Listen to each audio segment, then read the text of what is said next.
A Câmara vem liberando para consulta pública centenas de documentos até então secretos. Com isto, estão vindo à tona detalhes desconhecidos da história brasileira recente.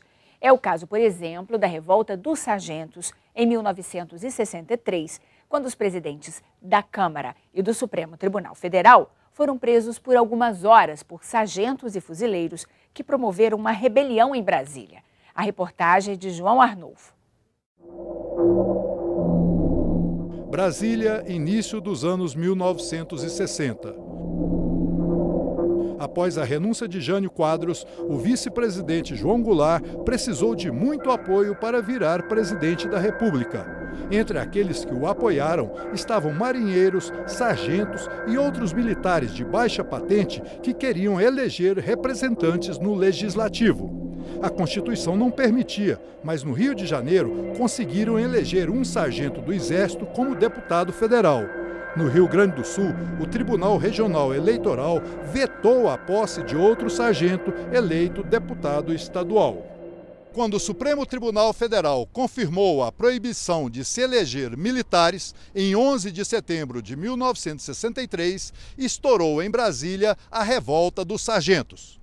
Mais de 600 cabos, suboficiais e sargentos da Marinha e da Aeronáutica tomaram a base aérea, a Rádio Nacional, as centrais telefônicas e alguns prédios públicos, isolando a capital do resto do país. Alertado pela segurança, o presidente da Câmara, deputado Clóvis Mota, saiu de casa ainda de madrugada. Viu que uma central telefônica já estava tomada pelos militares da Aeronáutica e tentou se dirigir ao prédio do Congresso Nacional.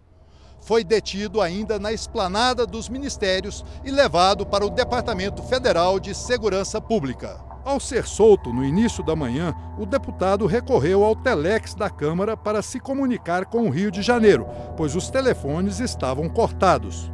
Contou que houve choques armados e que tropas do Exército conseguiram controlar a situação no decorrer do dia, prendendo os líderes da revolta.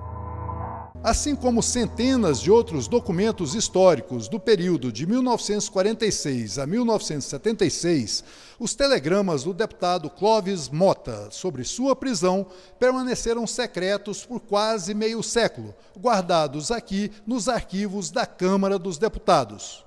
Em 1993, foi criada a Comissão Especial de Documentos Sigilosos, encarregada de examinar estes papéis e liberá-los para consulta pública. Com muito cuidado, com muito escrúpulo, nós estamos fazendo as desclassificações para que nenhuma pessoa seja prejudicada com a desclassificação de um documento cujo conteúdo possa expor a sua intimidade ou a sua privacidade, porque a Constituição assegura essa proteção, mas também com o compromisso da comissão em dar a oportunidade à sociedade de conhecer a sua própria história. Um destes papéis que eram secretos e agora estão liberados é este manuscrito de agosto de 1963, escrito pelo então deputado Rubens Paiva.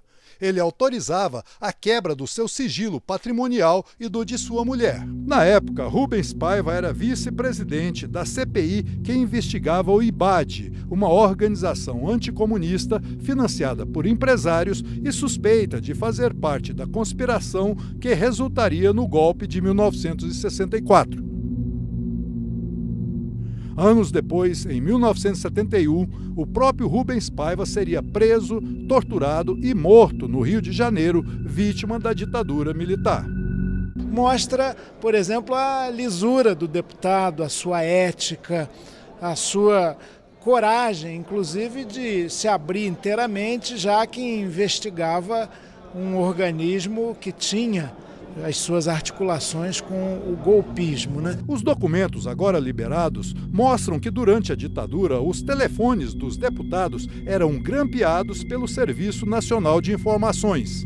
Em agosto de 1970, o general Carlos Alberto Fontoura, então chefe do SNI, enviou à presidência da Câmara um relatório sobre o uso de telefones por parte de 2 deputados da Arena, partido que apoiava os militares. Eles estariam fazendo chamadas interurbanas particulares e debitando na conta da Câmara. A finalidade aparentemente é boa, é generosa, é cuidado com o gasto público, a austeridade, mas através de uma intromissão completamente ilegítima dentro do Poder Legislativo por um órgão do Executivo, e um órgão de espionagem, um órgão de repressão, um órgão de controle da sociedade. Muitos desses documentos secretos guardados pela Câmara dos Deputados dizem respeito a relações com outros países. Em um destes papéis, agora liberados, aparecem detalhes da apreensão de um navio de bandeira americana em Salvador em 1968. A embarcação só foi liberada para seguir viagem após ter entregue à Marinha Brasileira todo o material de pesquisa que vinha realizando em águas territoriais brasileiras. A Marinha informou à Câmara dos Deputados ter apreendido cartas de navegação e centenas de rolos de fita magnética com dados sobre o subsolo do mar territorial brasileiro. O material foi parar na Petrobras. E os documentos secretos estão agora abertos à consulta pública na biblioteca da Câmara dos Deputados.